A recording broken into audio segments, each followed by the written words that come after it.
अज्ञानतिमिरन्धस्य ज्ञानञ्जनशलाकया चक्षुरुन्मिलितं येन तस्मै श्रीगुरुवे नमः। श्रीचैतन्यमनोभीष्टं स्थापितं येन भूतले स्वयं रूपा कदा मह्यं ददाति स्वपदान्तिकं।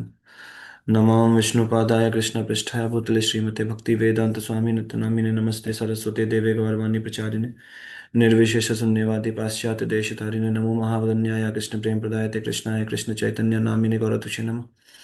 हे कृष्णा करुणा सिंधु दीनबंधु जगतपते गोपेश गोपिका कांता श्री राधा कांता नमस्तुते तप्त कांचन गौरांगी राधे वृंदावनेश्वरी वृषभानुसुते देवी प्रणमामि हरिप्रिय वाञ्छाकल्पतरुवैश्च कृपा सिंधु भैव च पतितानां पावनेभ्यो वैष्णवेभ्यो नमो नमः। जय श्री कृष्ण चैतन्य प्रभु नित्यानंद श्री अद्वैत गदाधर श्रीवासादि गौर भक्तवृंद। हरे कृष्ण कृष्ण कृष्ण हरे हरे हरे राम राम राम हरे कृष्ण।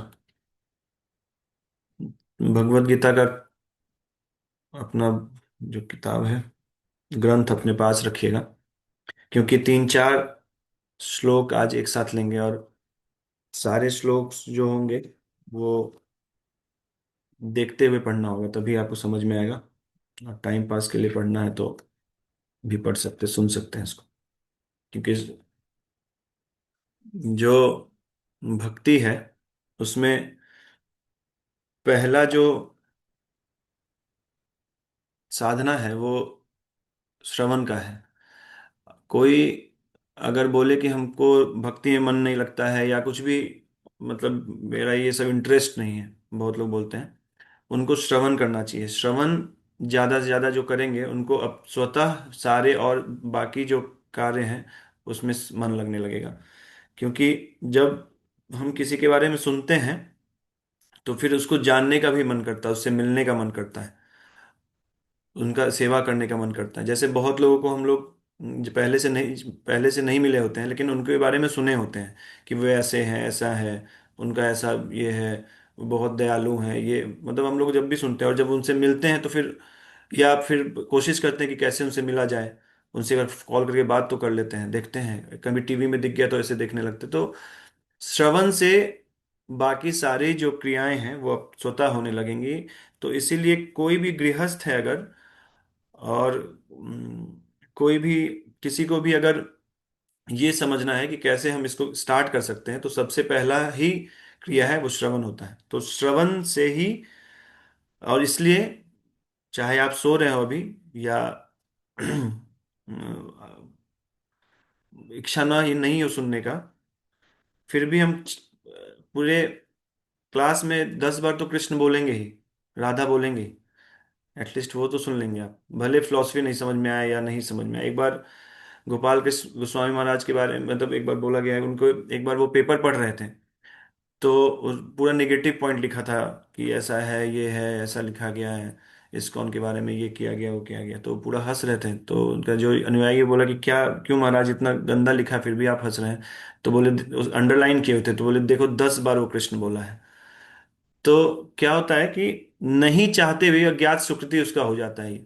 तो भगवान तो समो हम सर्वभूता नाम है, तो वो तो सम रहेंगे ही, सम वो बाकी सारे लोगों के लिए है। लेकिन उसका अगला लाइन जब आप पढ़ेंगे तो भक्त के लिए वो स्पेशल केयर करते हैं। जैसे बोलते हैं हम उनके हृदय में बैठते हैं और भक्त मेरे हृदय में बैठता है।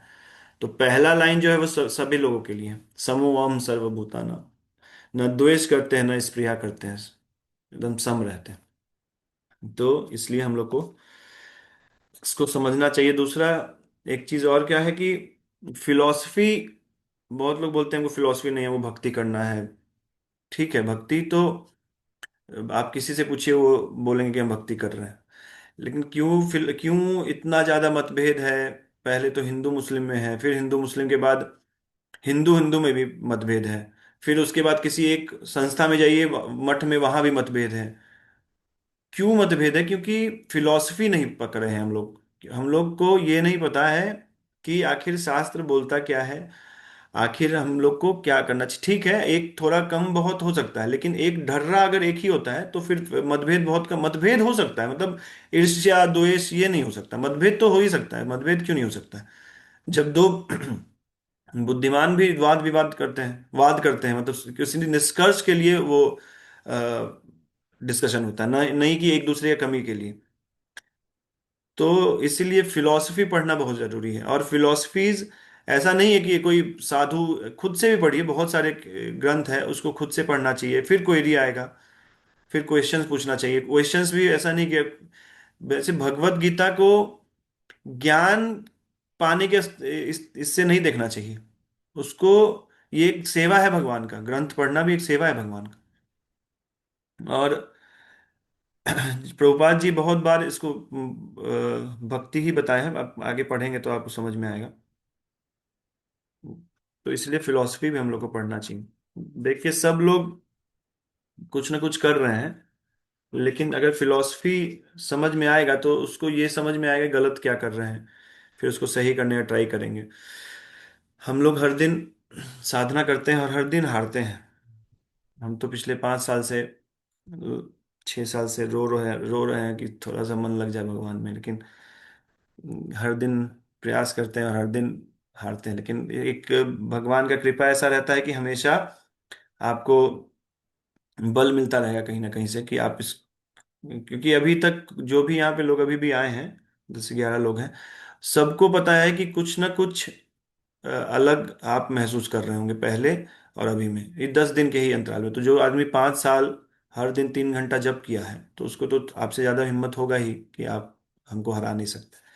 तो सरकमस्टांसेस बहुत सारे आते हैं, उसको झेलने का भी शक्ति भगवान दे देते हैं। हम लोग पढ़ रहे थे दूसरा अध्याय, और दूसरा अध्याय में क्या है कि पहले जो 10 श्लोक है, भगवान अर्जुन उसमें अपने इंडिसीजंस को बताते हैं कि भाई कि क्या सामने हम इतने मेरे स्वजन हैं, इतने प्रिय लोग हैं, इनको कैसे हम मारें, कैसे हम इनका हत्या कर सकते हैं। पहले इंडिसीजंस होता है। इंडिसीजंस के बाद जब वो थक जाता है, सारे अपने सारे ज्ञान को भगवान के सामने बघाड़ लेता है, फिर वो 7वें श्लोक में बोलता है, बताते हैं कि भाई हम हार गए हैं, आप अब मेरे गुरु हैं, अब आप मुझे बताइए क्या करना चाहिए।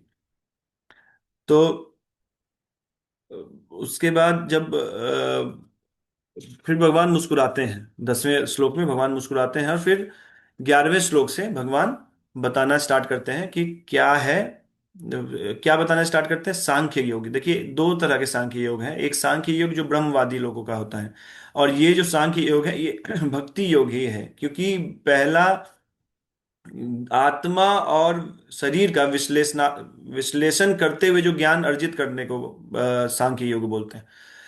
तो आत्मा और शरीर के भेद के बारे में बताया गया है सबसे पहले, 11वें श्लोक से स्टार्ट किया गया और 30वें श्लोक तक।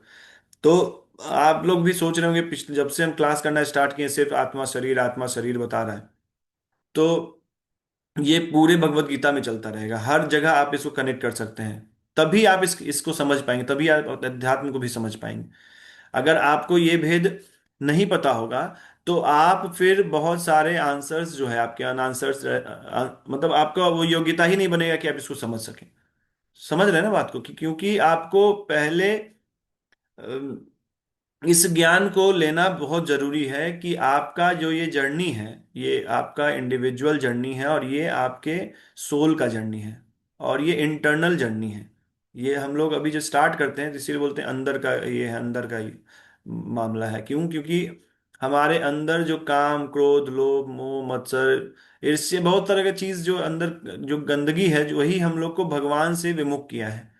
अभी हम लोग पढ़ेंगे कि कैसे इसको, पढ़ ही रहे हैं कि कैसे इसको ठीक किया जा सकता है और कैसे आगे। तो भगवान फिर सबसे पहले दो 11वें श्लोक में भगवान बोले कि ये जो जिस चीज के लिए शोक करना है उसके लिए, मतलब तुम जो शोक योग्य नहीं है उसके लिए शोक कर रहे हो और पंडित्यपूर्ण बातें करते हो। जिनके प्राण चले गए हैं और जिनके प्राण नहीं गए हैं, उन मतलब जो जिंदा हैं, उनके लिए शोक नहीं करते हैं। और पंडित मतलब लोग ऐसे ही, उनका भी थॉट प्रोसेस रहता है जैसा कि, क्योंकि वो आत्मा और शरीर के भेद को ठीक ठीक समझते हैं। तो फिर उसके बाद हुआ कि ठीक है, तो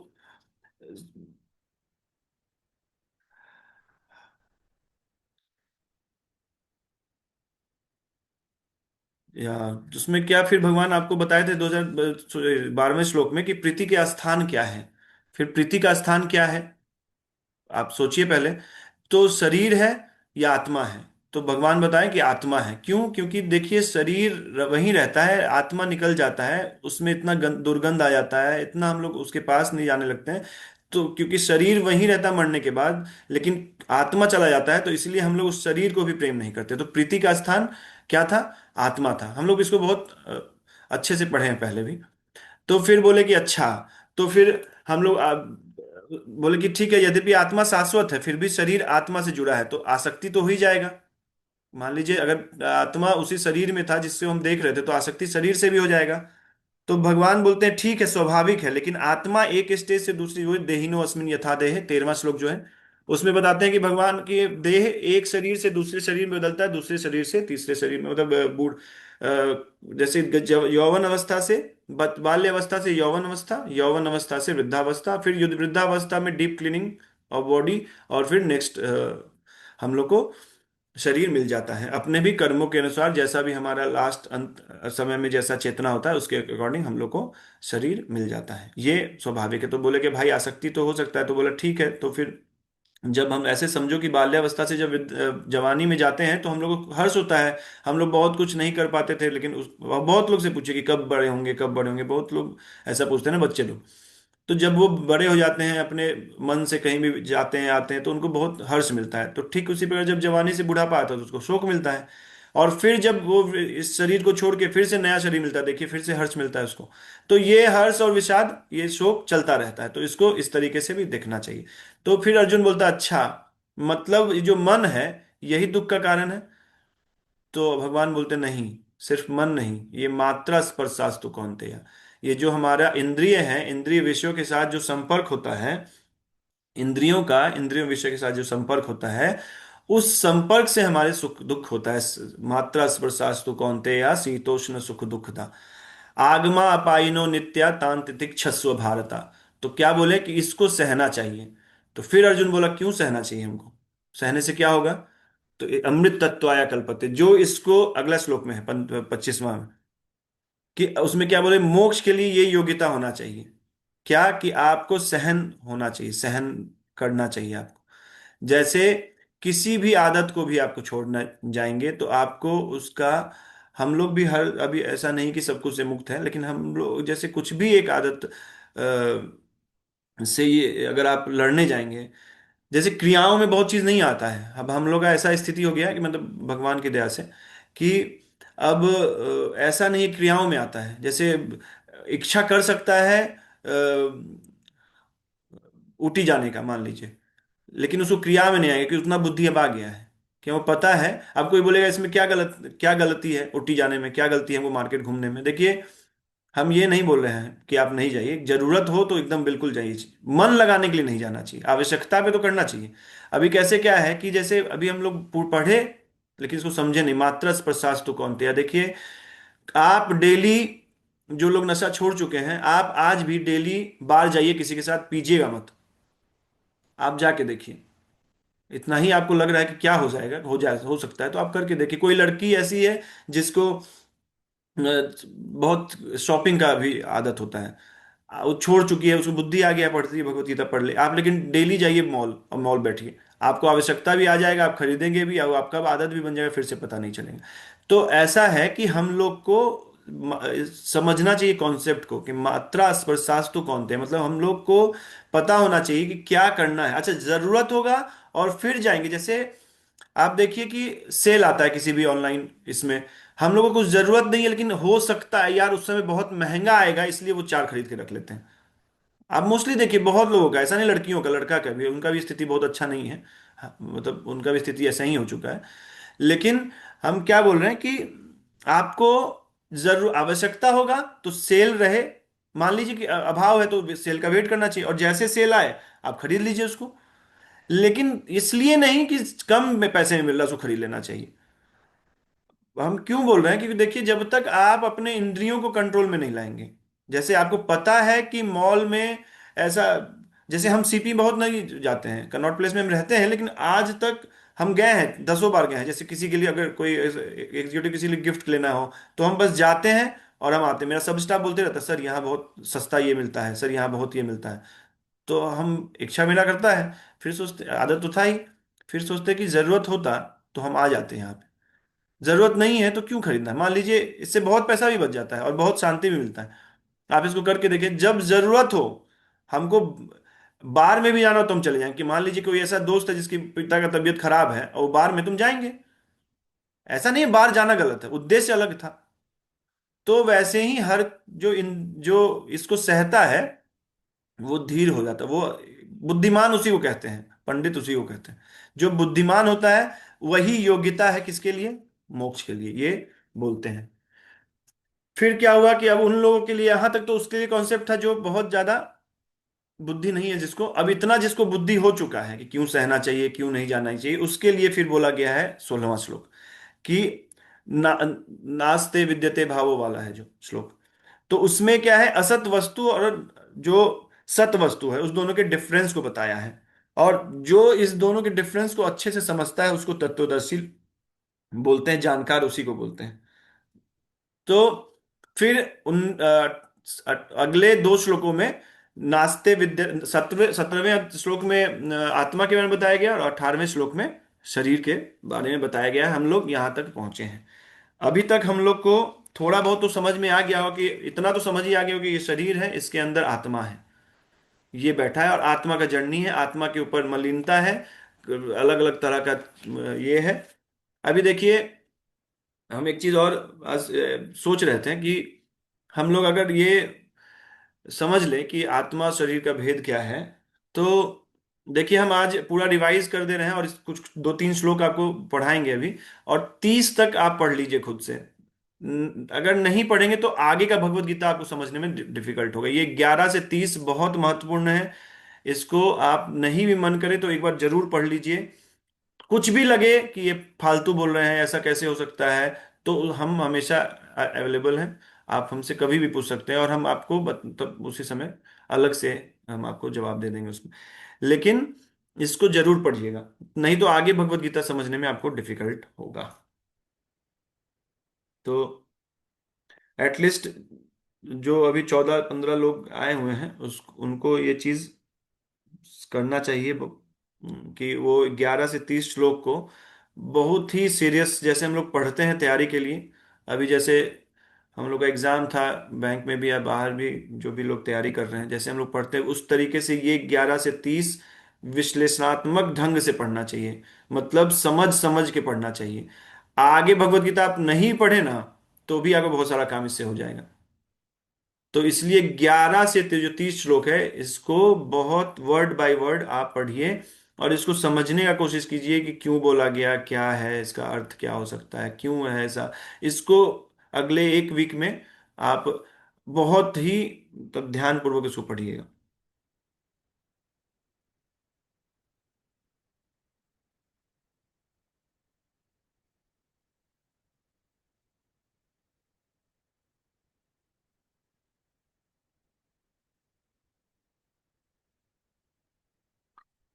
कुछ श्लोक हम आपका छोड़ रहे हैं, वो आपको खुद से पढ़ लेना है।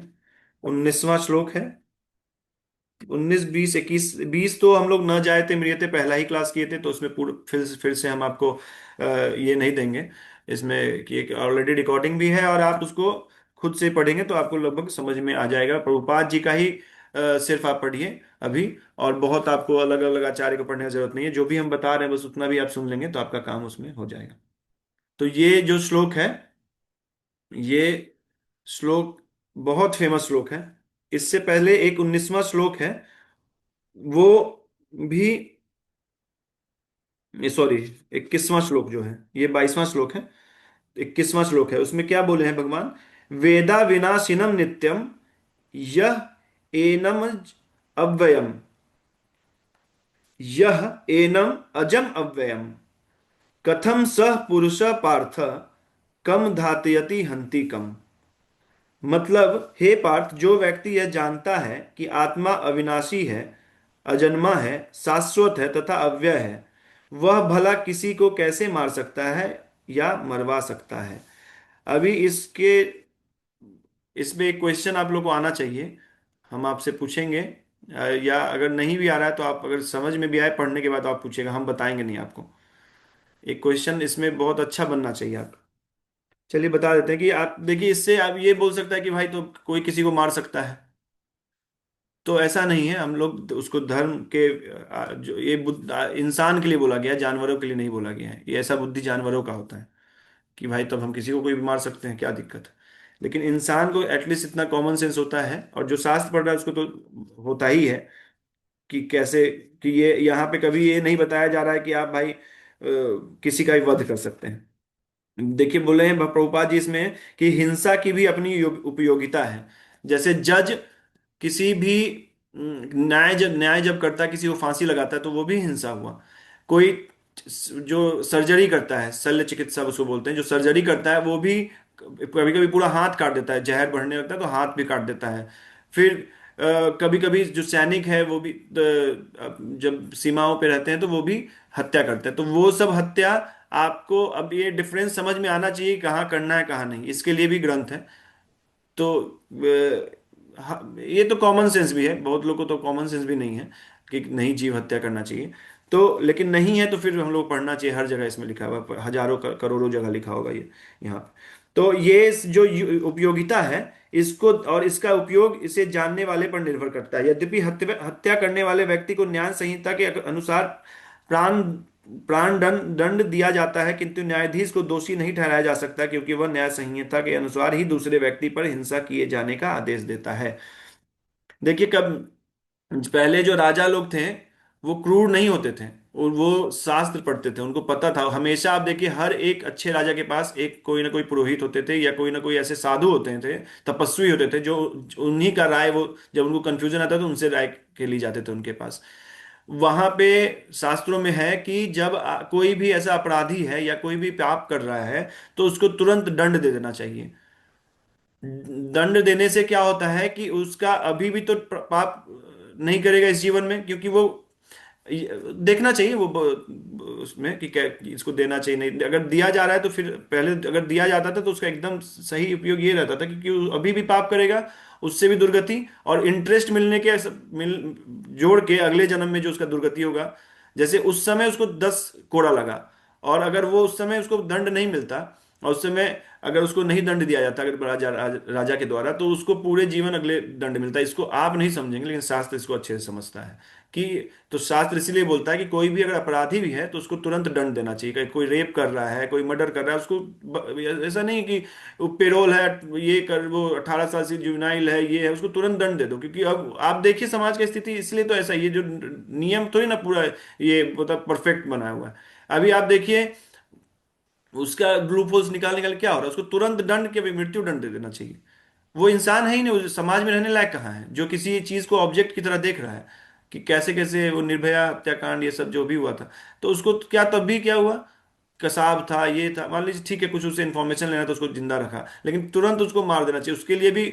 और अपने ही देश के वकील उनकी तरफ से लड़ रहे थे, लड़ते हैं रेपिस्ट की तरफ से, और ये सिर्फ और सिर्फ 2-4 लाख रुपए के लिए, वो मतलब। तो उसको क्या करना चाहिए, उसे कोई पूछवा ही नहीं, अगर तुरंत प्रूफ हो गया कि हुआ है तो तुरंत उसको कोई वकील और कुछ नहीं करने का जरूरत, तुरंत खत्म कर देना चाहिए उसको। इसमें कोई ये इसमें इसमें ये नहीं बोला जाता कि निर्दयता है, ये तो उसके लिए भी अच्छा है, क्योंकि वो अभी भी पाप करेगा, आगे भी पाप करेगा, और अगला जीवन भी खराब हो, खत्म होगा, लोक भी खत्म, परलोक भी खत्म, सब खत्म, समाज को भी दूषित करेगा, अपने ऐसे 4 आदमी को भी बनाएगा। तो उसको तुरंत खत्म कर देना चाहिए, इसमें नोट कोई डाउट नहीं होना चाहिए। तो हम लोग अब इसके बाद 22वां श्लोक पढ़ेंगे। एक बार आप लोग उच्चारण कीजिएगा। वासांसि जीर्णानि यथा विहाय नवानि गृह्णाति नरोपराणि, तथा शरीराणि विहाय जीर्णा, तथा शरीराणि विहाय जीर्णा, अन्यानि संयाति नवानि देहि। ये जो जीर्णा के बाद ये ऐसे है क्योंकि इसका जो वर्ड है आधा अगले पंक्ति में गया है, तो इसलिए इसको कैसे पढ़ते हैं। वासांसि जीर्णानि यथा विहाय नवानि गृह्णाति नरपराणि, तथा शरीराणि विहाय जीर्णानि अन्यानि संयाति नवानि देहि। जब चार पंक्ति होता है तो इसको ऐसे इस स्वर में गाते हैं, ऐसे उच्चारण करते हैं। और जब दो पंक्ति देहिनो अस्मिन् यथा देहे कौमारम यौवनम जरा तथा देहांतरम प्राप्तिर् धीरस्तत्र न मुह्यते न जायते म्रियते वा कदाचिन्नायं भूत्वा भविता वा न भूया अजो नित्यं शाश्वतोऽयं पुराणो न हन्यते हन्यमाने शरीरे। ऐसे हम लोग पूरा भगवत गीता में ऐसे ही श्लोक आएगा, दो ही तरह का। एक ये जो हम लोग पढ़ रहे थे हिनोस्मिन, और ये एक ऐसा न जायते जो चार पंक्ति में होगा। उसको ऐसे पढ़ना है, ऐसे गाना है, गाया कीजिए। ये गीत है, इसको गाते हुए बोला गया है।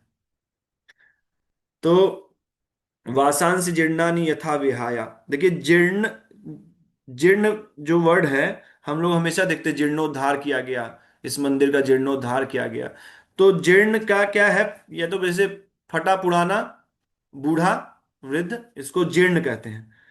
तो वासांसी जीर्णानि, पुराने तथा फटे वस्त्रों को, यथा, देखिए दो वर्ड आप देखिए यहां पे, यथा और तथा। तो यथा जैसे, तथा वैसे। एनालॉजी जब भी दिया जाता है तो ऐसा ही दिया जाता है ना, जैसे गधा ऐसा काम करता है वैसे तुम कर रहे हो। तो एनालॉजी तुम्हारा किसके, गधा के साथ किया जाता है। तो जैसे वैसे। तो वासांस जीर्णानि, देखिए हमको संस्कृत आता नहीं है। हम ऐसा, हम 10 तक पढ़े थे बस पढ़ के नंबर लाने के लिए, क्योंकि संस्कृत इसलिए लेते उसमें मार्क्स आता था। लेकिन जब आप पढ़ते हैं तो पढ़ते पढ़ते आपको समझ में भी आए। ये हम ऐसा नहीं कि अभी अचानक से आपको पढ़ा रहे हैं। तो ये मैं बहुत इस बार तैयारी भी नहीं किए थे, मेरा किसी किसी चीज़ में ही थे। लेकिन फिर भी क्योंकि पहले से पढ़े हुए हैं और इतनी बार पढ़ लिए थोड़ा बहुत अब समझ आ। लेकिन 3-4 घंटा फिर भी पढ़े, तो नहीं पढ़ने का मतलब 3-4 घंटा पढ़े। ऐसे पढ़ाने के लिए आपको बहुत हर दिन 1-2 घंटा पढ़ते हैं। तो ये मुझसे जो नहीं पढ़े तो आपके ऐसा है, आप लोग पढ़े ही छुए ही नहीं है, हम कम से कम 4-5 घंटा पढ़ के आए।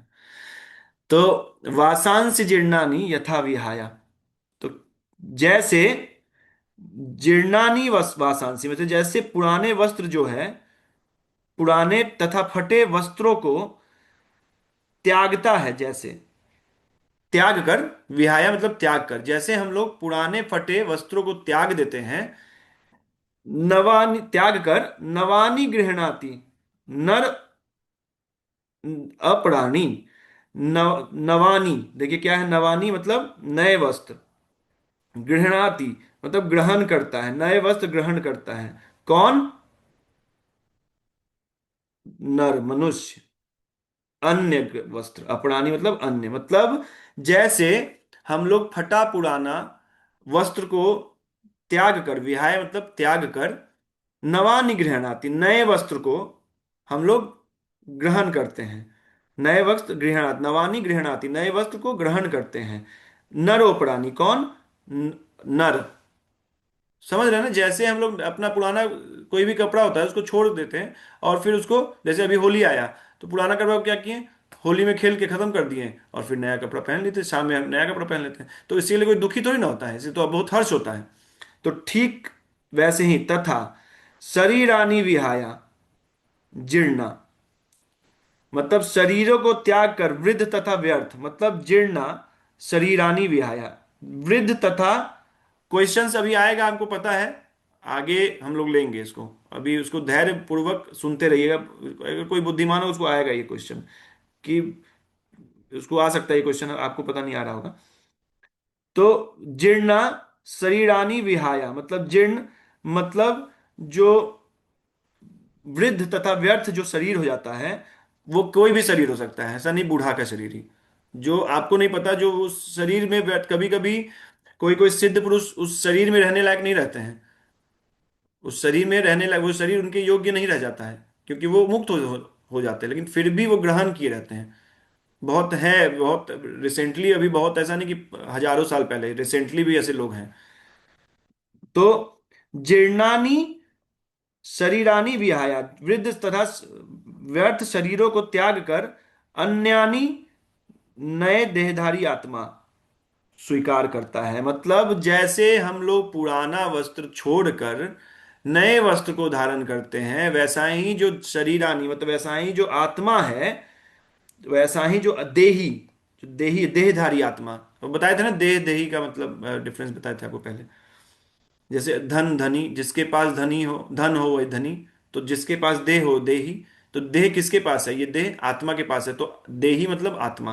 तो देही जो है वो उसी प्रकार पुराने शरीर को त्याग कर नए शरीर को धारण कर लेता है। जिस प्रकार मनुष्य पुराने वस्त्रों को त्याग कर नए वस्त्र धारण करता है, उसी प्रकार आत्मा पुराने तथा व्यर्थ के शरीरों को त्याग कर नवीन भौतिक शरीर धारण करता है। ये इसका ये है। इसमें आप लोग खुद से पढ़िएगा, आज हम आपको थोड़ा पढ़ाते, ये तो खैर ये श्लोक तो अच्छे से पढ़ाएंगे, लेकिन बाकी आगे दो तीन श्लोक हैं, अगर समय बचेगा तो। नहीं तो आप लोग खुद से पढ़ना है, वो बहुत ज़्यादा डिफिकल्ट नहीं है, आप समझ लेंगे, थोड़ा बहुत हम बता देंगे आप। तो इसमें देखिए, नीचे जब प्रभुपाद जी का आप पढ़ेंगे तो क्या लिखे, हाँ यहाँ पे, हाँ, परमात्मा अनु आत्मा की इच्छाओं की पूर्ति उसी तरह करते हैं जिस प्रकार एक मित्र दूसरे की इच्छा पूर्ति करता है। हम आप बहुत लोगों को जब बात करते हैं बताते हैं कि हमारे वश में इच्छा करना है, सैंक्शन भगवान करते हैं, इच्छा ही नहीं हो रहा है। इच्छा हो भी रहा है थोड़ा बहुत, तो जैसे 50 बार कॉल करते हैं, मैसेज करते हैं, तब इच्छा हो जाता है कि यार यार सुन ही लेते थोड़ा सा। तो ये इच्छा कैसे होता है? संस्कार से होता है।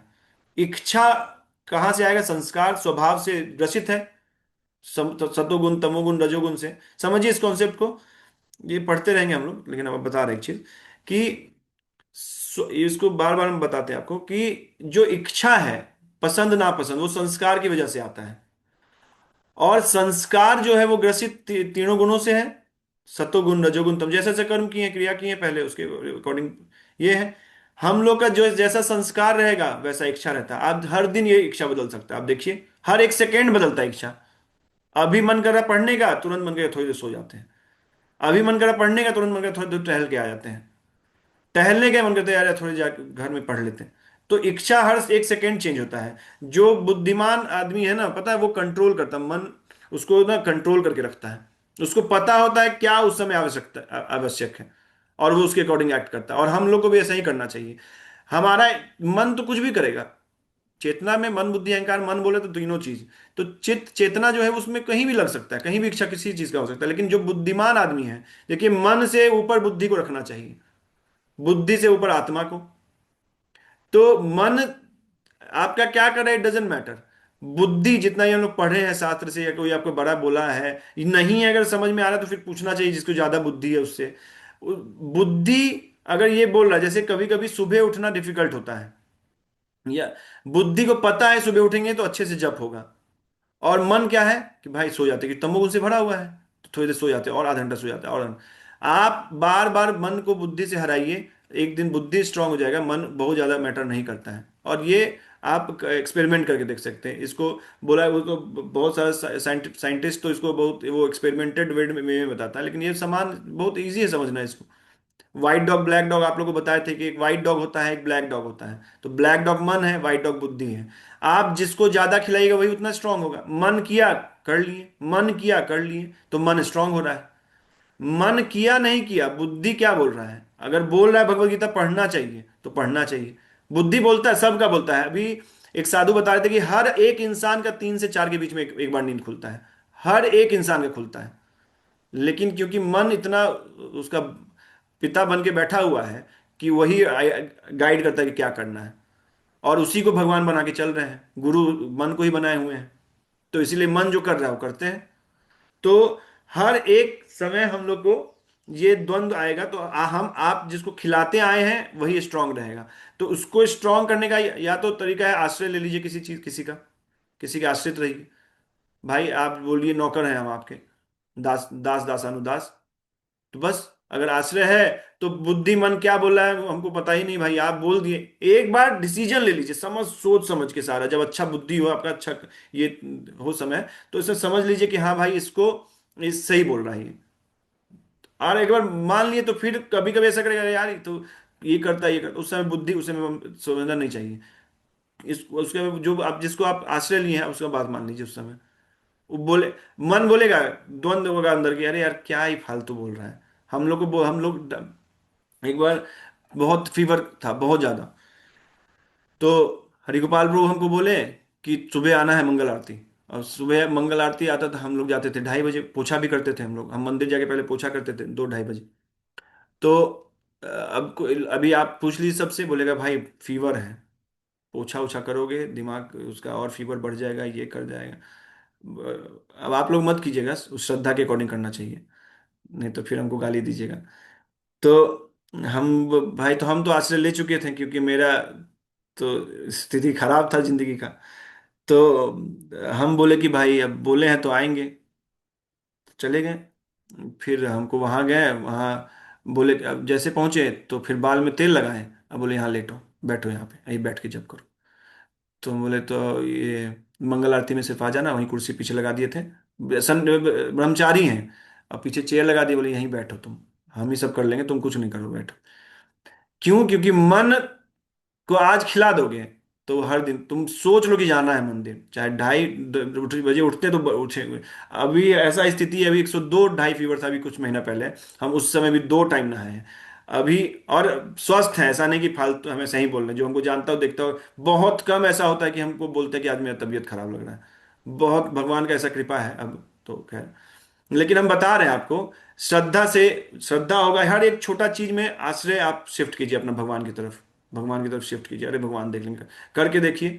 आपको देखिए इतना निश्चिंतता भी होगा, और सारा आपका जो आप सोच रहे हैं अपने बुद्धि से जो ठीक कर लेंगे, वो आपको लगेगा गया कहाँ। तो हाँ, सच बात है कि हम अपना 5 साल पहले का स्थिति देखते हैं, अभी का स्थिति देखते हैं, हम बोलते हैं, वो सब जो होता था उसका क्या हुआ, उसका सॉल्यूशन पता भी नहीं चलता है हमको। अभी सोच भी नहीं पाते हैं कि कैसे, कहाँ से क्या क्या हुआ है जीवन में।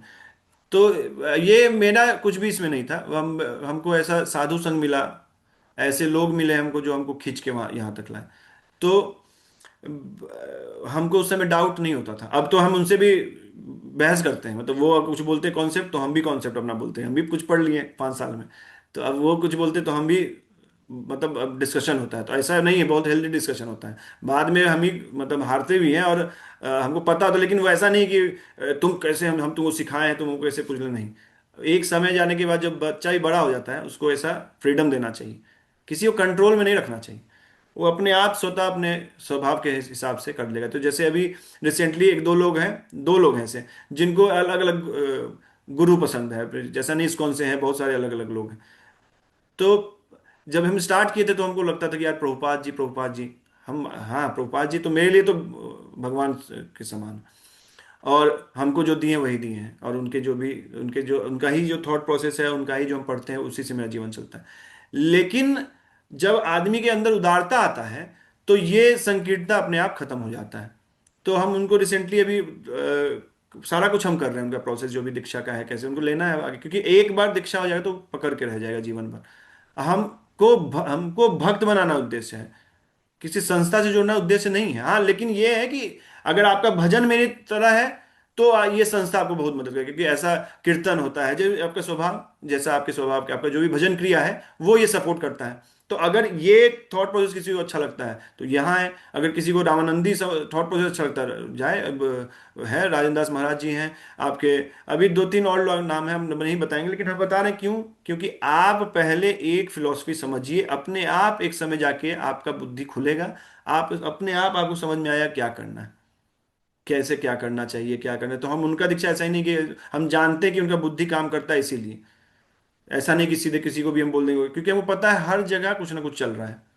ऐसा नहीं कि प्योर आपका ये इंडिविजुअल जर्नी है, पहले तो ये मान के चलिए, ये आपका इंडिविजुअल जर्नी है, और आपको इसको तय करना है। इसके लिए जो सहायक है उसको एक्सेप्ट करना है, जो नहीं है उसको सम्मान पूर्वक उसको छोड़ते हुए चलना है।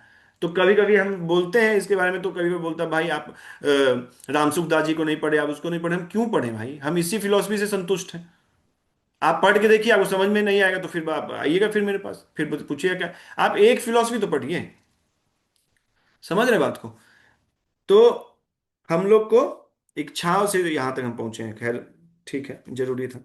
तो इसमें क्या बोले, मुंडक तथा श्वेतासत्र उपनिषदों में आत्मा तथा परमात्मा की उपमा दो मित्र पक्षियों से दी गई है।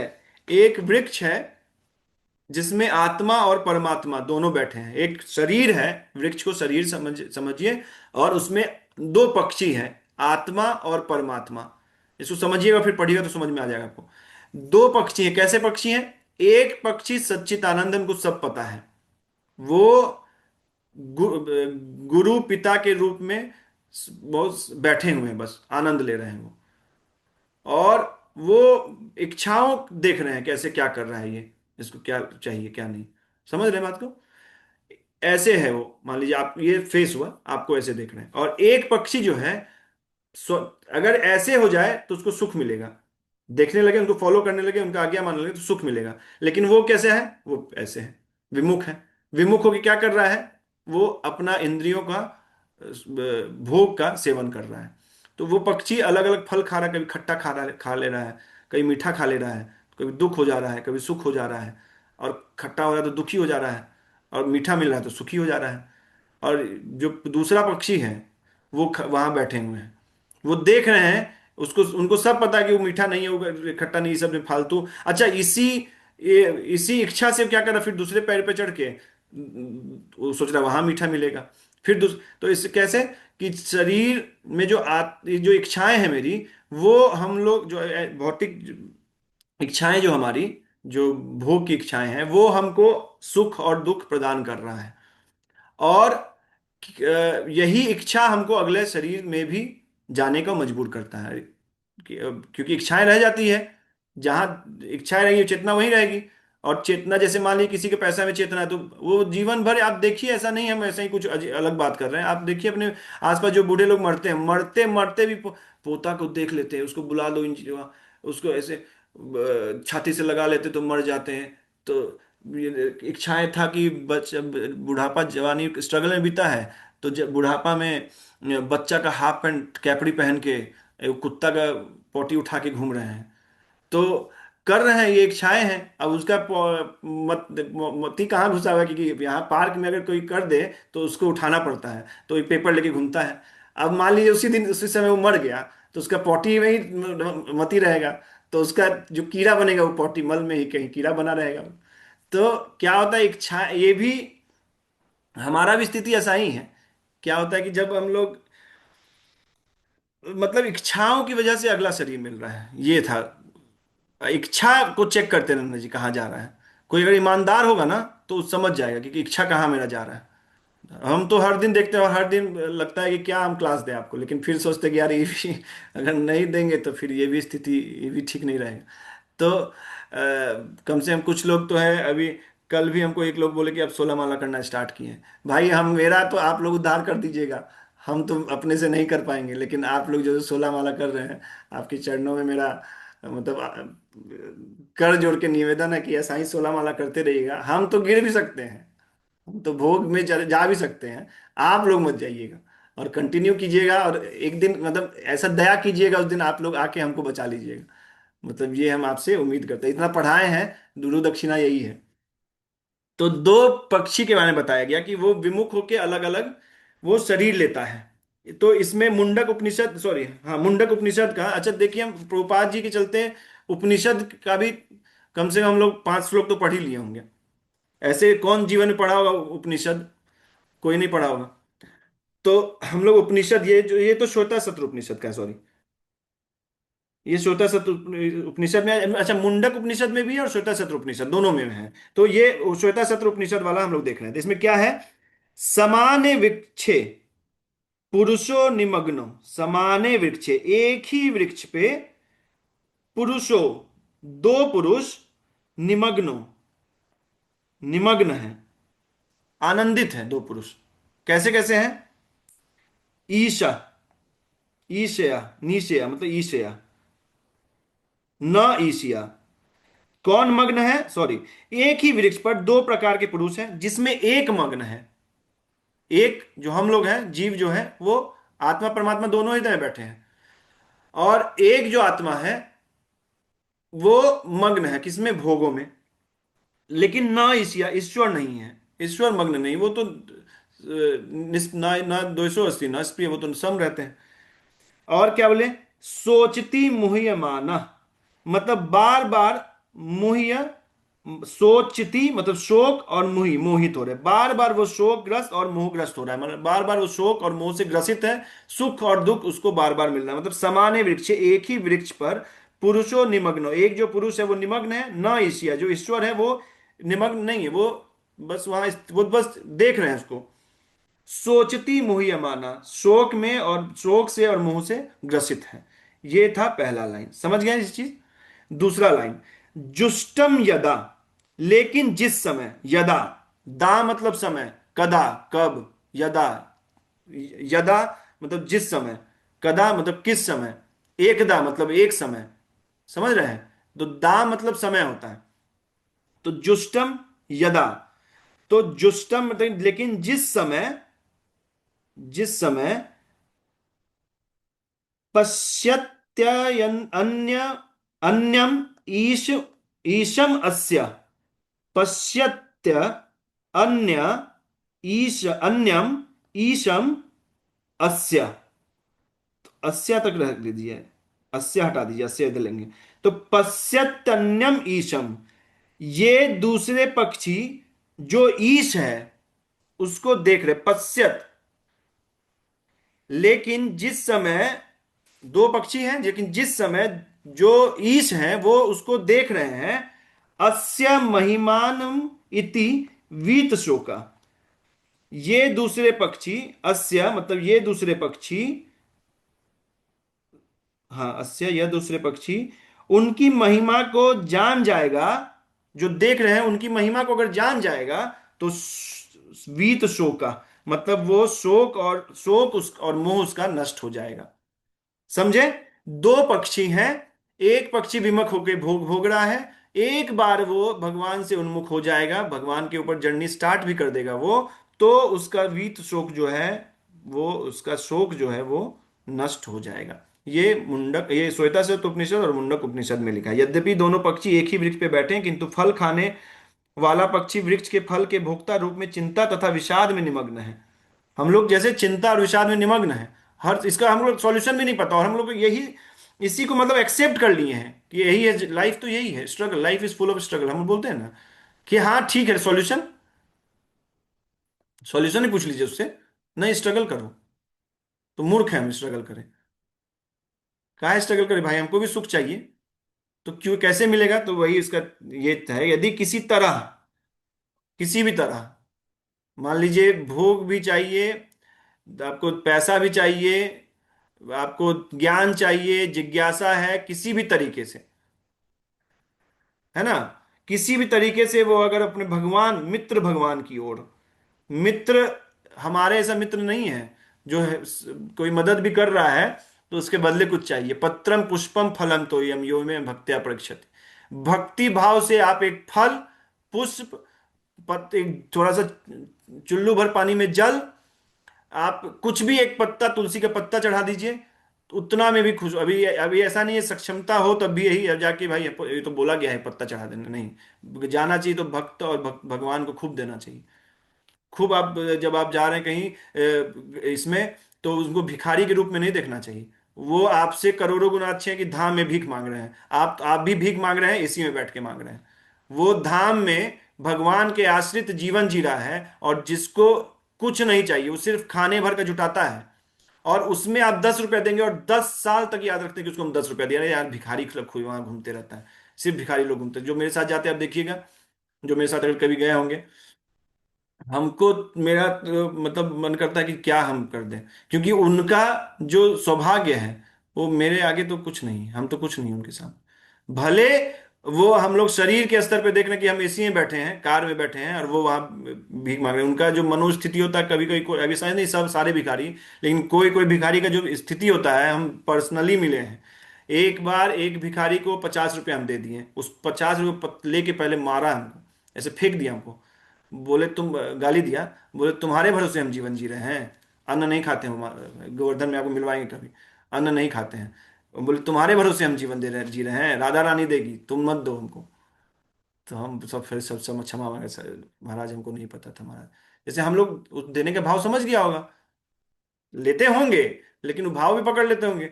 हो सकता है मेरे अंदर उस समय ये हो गया हो, अभिमान, कि भाई मेरे पास पैसा है इसको दे देते हैं, ऐसा वाला हो गया। हमको तो नहीं समझ में आया, लेकिन होगा, वो सब पकड़ लिए होंगे। तो वो फेंक के 50 रुपए मारे, बोले कि तुम्हारे भरोसे जीवन जी रहे हैं। मतलब साधु थे, एक और थे, तो फिर वो क्षमा मांगे हो कि क्षमा करिए महाराज। तो क्यों बता रहे थे हमको याद नहीं है, लेकिन बस सुन लीजिए आप। हाँ, मित्र भगवान जो है मित्र है। तो तरह वह अपने मित्र भगवान की ओर उन्मुख होता, मित्र सुहृद अलग अलग आगे पढ़ेंगे, बहुत चीज बताने के लिए होता है, लेकिन इतना ही समझ लीजिए। और उनकी महिमा को जान लेता है तो वह कष्ट भोगने वाला पक्षी तुरंत समस्त चिंताओं से मुक्त हो जाता है। अब जान लेता मतलब ये नहीं कि जान गए तो हो गया, फिर क्रिया होता भज, भक्ति भज धातु से मिला, भजन भज धातु से बना है, भज का सेवा होता है मतलब। भज का मतलब सेवा होता है। सेवा भावनाओं का चीज नहीं है, ये क्रियाओं का चीज है। हम आपको बहुत सेवा करते हैं, लेकिन आप आए हैं, तुम सोए हुए हैं, लेकिन बहुत प्यार करते हैं हम आपको, और आपको भूख लगा हुआ है। अरे हम उठ के बोल भी रहे हैं आई लव यू भाई, बहुत प्यार करते हैं आपको हम। लेकिन जब आपको भूख लगा है तो बोले कोई बात नहीं, हम प्यार बहुत करते हैं।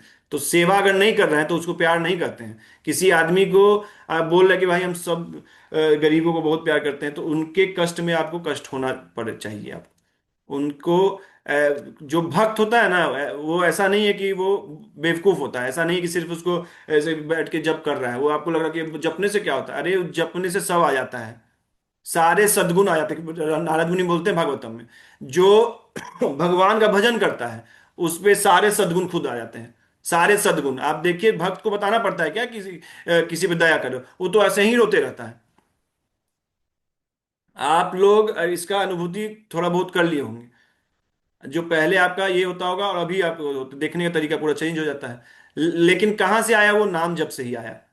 वो आया नाम जप से ही, आया भगवान के श्रद्धा से ही। लेकिन अब जो दिख रहा है तो सोच रहा है कि सब लोग बोलता है कि जो अभी उस स्थिति में देखा कि जब कर रहा है भाई 2.5 घंटा जब जो 3 घंटा करता है ना, उसका स्थिति आपको नहीं पता होगा कैसा रहता है। भले वो करता है कुछ कुछ काम, स्वभाव से परेशान रहता है, लेकिन वो धीरे धीरे वो उसमें सारे सद्गुण आ जाएंगे, आ जाएंगे, ऐसा शास्त्र बोलता है, ऐसा देखा गया है, ऐसा हो रहा है। तो इस और जो विमुख हैं उनमें चाहे कितना भी सद्गुण हो, खत्म ही हो जाएगा वो एक समय।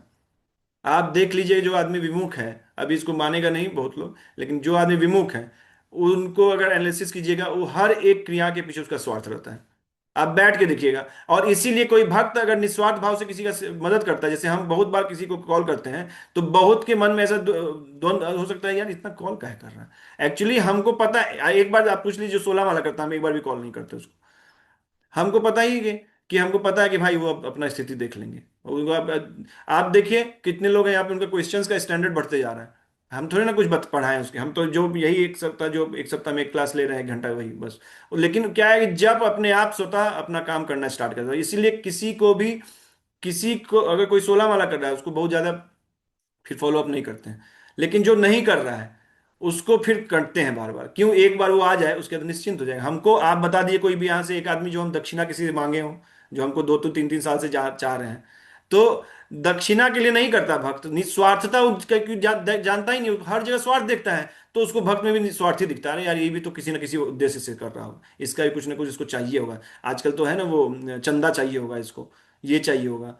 तो ठीक है, कभी कभी किसी किसी उपलक्ष्य में बोला जाता है, वो भी आपके इसके लिए, हमको नहीं चाहिए होता। जैसे कभी कभी जैसे जन्माष्टमी आता है, तो उसमें आप हमको मत दीजिए, हम ये नहीं बोल रहे आप हमको दीजिए, लेकिन कुछ अंश, हर महीने का इनफैक्ट कुछ अंश भगवान के कार्यों में निकालिए।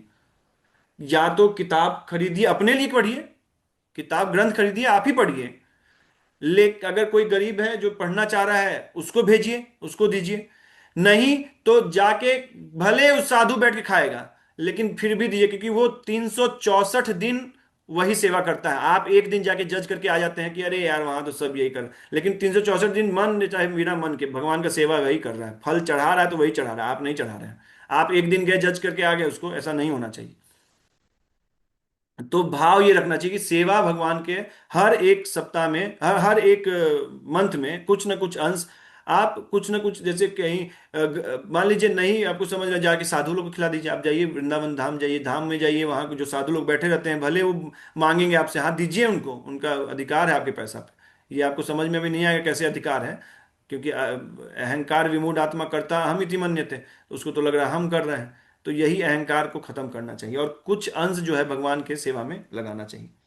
लगा के उससे क्या है ना, जैसे हम लोग प्रसाद बनाते, थोड़ा सा भोग लगाते, भगवान पूरा पूरा लौटा देते हैं, लेकिन फिर भी वो प्रसाद हो जाता है। बस इतना मात्र होता है। जैसे हम लोग 1 लाख रुपया कमा रहे हैं, लेकिन 500 रुपया हम लिख के दे रहे हैं, महीने का कोई नहीं देता होगा। दे अगर कोई मांग दे, अगर कोई साधु, तो लगेगा जैसे उससे प्राण मांग लिया। बाह्य प्राण है ना पैसा, प्राण मांग दे, गाली देगा, 500 गाली देगा उसको, कि तुम ये, अरे तुमको 1 लाख मिल रहा है, वो तुम्हारा कोई योग्यता नहीं है उसमें, इसको उसको समझ में नहीं आ रहा है चीज को।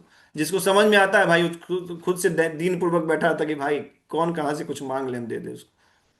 तो हम बार बार बोल रहे हैं हमको नहीं चाहिए, हम भाई हमको मिल जाता पैसा। तो लेकिन आपके लिए बोल रहे हैं, आपको देना चाहिए, हमको नहीं। कहीं भी जहां आपका उपयोग है, जहां आपको लगता है कि वहां योग्य लोग हैं, वहां देना चाहिए।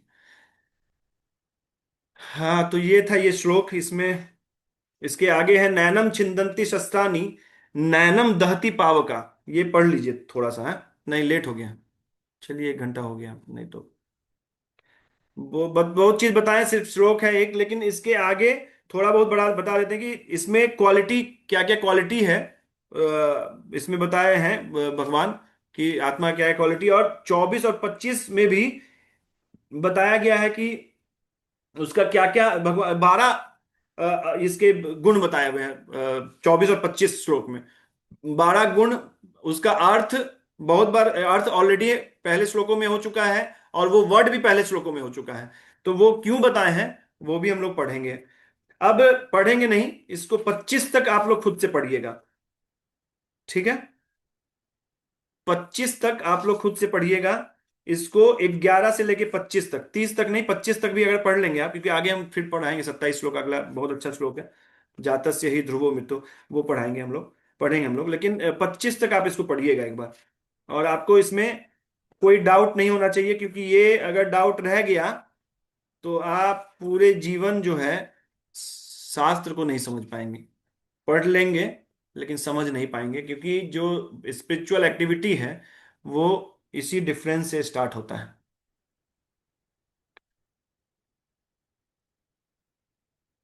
ठीक है, कोई प्रश्न? कुछ हम गलत बोले हो, कुछ सही करना हो किसी को?